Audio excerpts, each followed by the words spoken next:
Istanbul. For the past couple of weeks, all the attention of the global community has been focused on this city on the shores of the Bosphorus.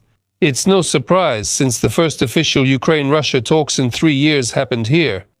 They were preceded by a dramatic diplomatic game that will definitely make it into history textbooks someday. It all ended with an hours-long phone conversation between Trump and Putin. Unfortunately, the miracle that so many were hoping for did not happen. The war will continue, claiming its bloody toll every day. Among the important achievements, perhaps only the large prisoner exchange agreed upon by the delegations can be mentioned.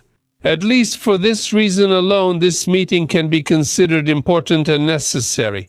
And yet the negotiations in Istanbul became an important turning point in the current war.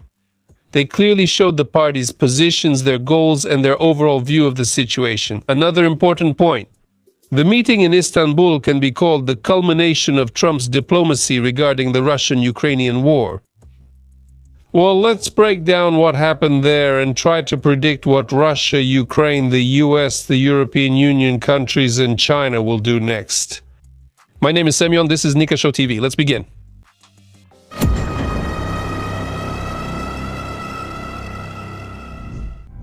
To give some background, Donald Trump paid a lot of attention to the Russia-Ukraine war even during his election campaign, and as a rule, not in a way that was very flattering for Ukraine.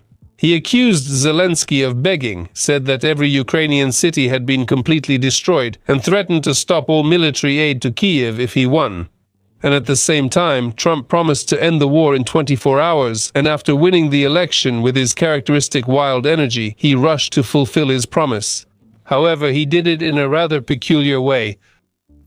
Even before the negotiations began, Trump and his team had essentially accepted Putin's main demands. Ukraine not joining NATO and recognizing Russia's control over the Ukrainian territories it seized, maybe not de jure but de facto.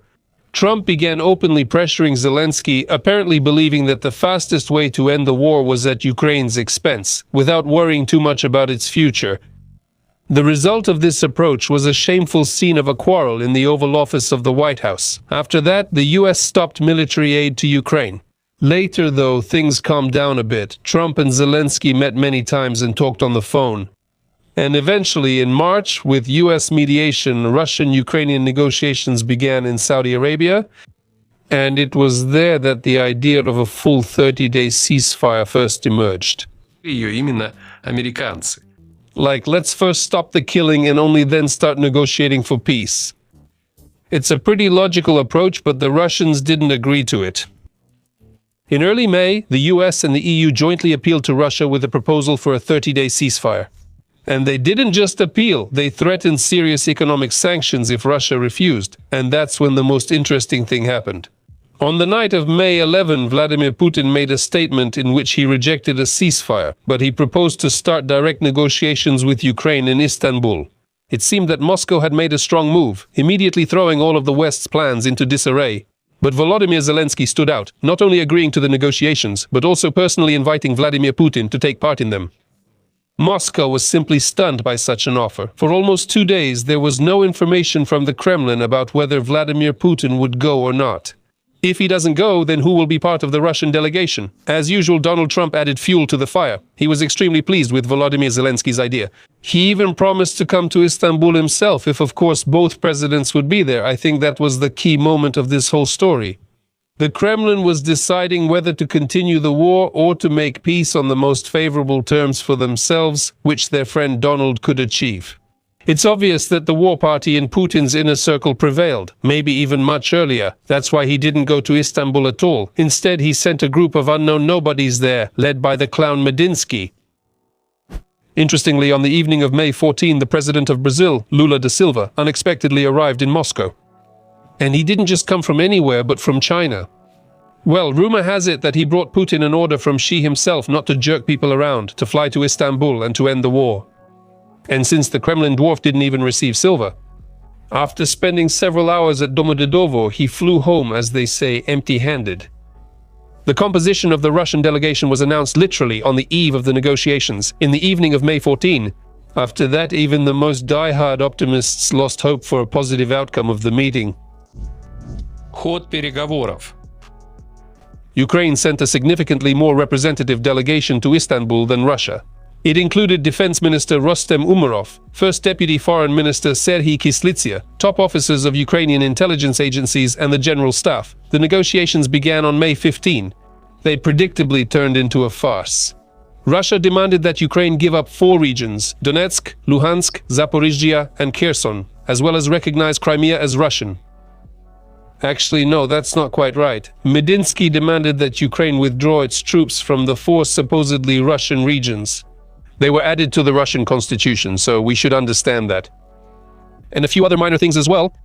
Ukraine's permanent non-aligned status, refusal to develop nuclear weapons, station foreign troops on its territory, and demand reparations from the Russian Federation. And of course, the rights of the Russian language and Moscow priests. And if Ukraine does not agree to all these conditions, the Russians threaten to seize 2 more regions, Sumy and Kharkiv. Medinsky also stated that Russia is ready to fight forever.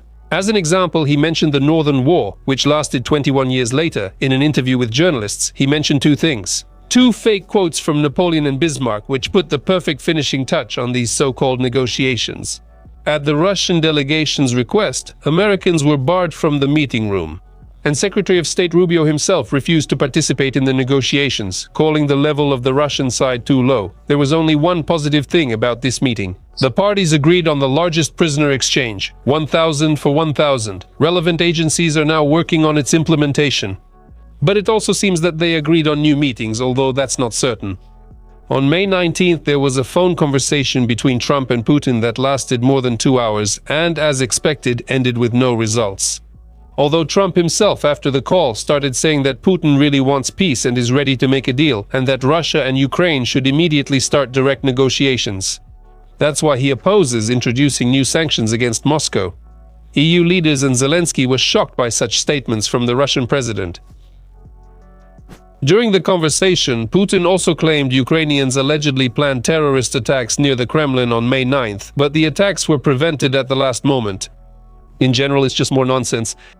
To sum up the events, it must be admitted that several months of international efforts have gone down the drain. We're back to where we were 3 months ago, and nothing has changed since then. Now let's try to predict how events will unfold. Ukraine. This is simple. Ukraine needs to hold the front line and inflict maximum damage on the aggressor. So far, they're doing a pretty good job. Russia's limited successes on the front come at a great cost.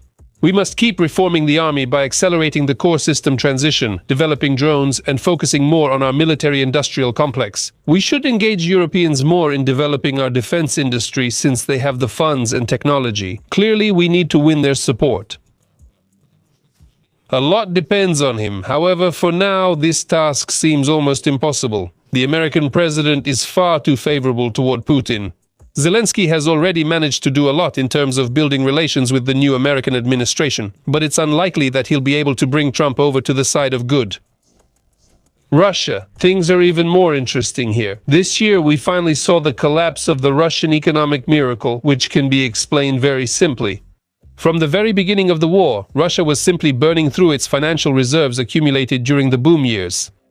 And they were also getting some money by circumventing Western sanctions. Now Putin's stash is almost empty. There is less money left in the National Wealth Fund than the budget deficit planned for this year. Civilian industries are showing a serious decline while inflation is accelerating. Plus, the support for oil prices has hit the Russian economy hard. Despite all this, Putin intends to keep fighting. For some reason, he believes that his army will achieve remarkable successes this year and capture significant Ukrainian territories. It's unclear what this confidence is based on, but one thing is certain: this summer will be a hot one. This is where the problem lies, because we don't know what's going on in the Russian dictator's head, what information reaches him, or what he knows about the situation on the front lines. The opportunity to participate in negotiations which Trump essentially gave to Putin is a real gift for the current master of the Kremlin. Now he can be less afraid of sanctions because it turns out that he is a party to the negotiations. And taking advantage of, let's put it mildly, Trump's not entirely adequate behavior, Putin can sow discord among a number of Ukraine's Western allies. As he actually did in the Istanbul episode. Putin can't keep making the American president look foolish in public forever. It's already clear to everyone who's continuing the war and doesn't want it to end. That's why Trump can't keep playing dumb, telling everyone that he trusts the devil in the Kremlin. That's why Putin risks damaging relations with the US, which apparently he really doesn't want to do. It would be more logical for him to go for a peace agreement now, take a pause, recover strength, and achieve at least a partial lifting of sanctions. But the desire to destroy Ukraine, apparently it's still stronger. Europa. Europe's situation is unenviable. Europeans have finally started to feel that after Ukraine, they will be next. And right at this moment, their main strategic ally just abandons them. There's definitely something to be sad about here. The European Union still can't get used to the idea that they can no longer rely on the US. At least not with Trump. Europe will have to help Ukraine on its own and impose new sanctions against Putin. There is simply no other way for them. After all, in reality, the Ukrainian armed forces are the only real force that can stand up to the Russians. The only problem is that the EU's ability to provide military support is limited. Kitai. Apparently, China is completely satisfied with the current situation. The Ukrainian crisis has created a serious headache for the West. It takes away time, it takes away resources. And besides, China has gained an excellent source of cheap raw materials and a good export market, protected from Western competitors. Plus, the war in Ukraine gives Beijing additional leverage over Europe. Against the backdrop of the trade war that Trump unleashed against the whole world, both the European Union and China are looking for new markets. Complex negotiations are underway between them. And now imagine that as a bonus, Comrade Xi promises the Europeans to help resolve the war. His influence on Putin is much greater than the Americans. США. And finally, the most interesting part. What will the Americans do after the failed negotiations in Istanbul? Or rather, just one of them, Donald Trump. It's also hard to make predictions here because the American leader is too irrational. It's already obvious to everyone that Trump really likes Putin and doesn't like Ukraine or its leader Zelensky.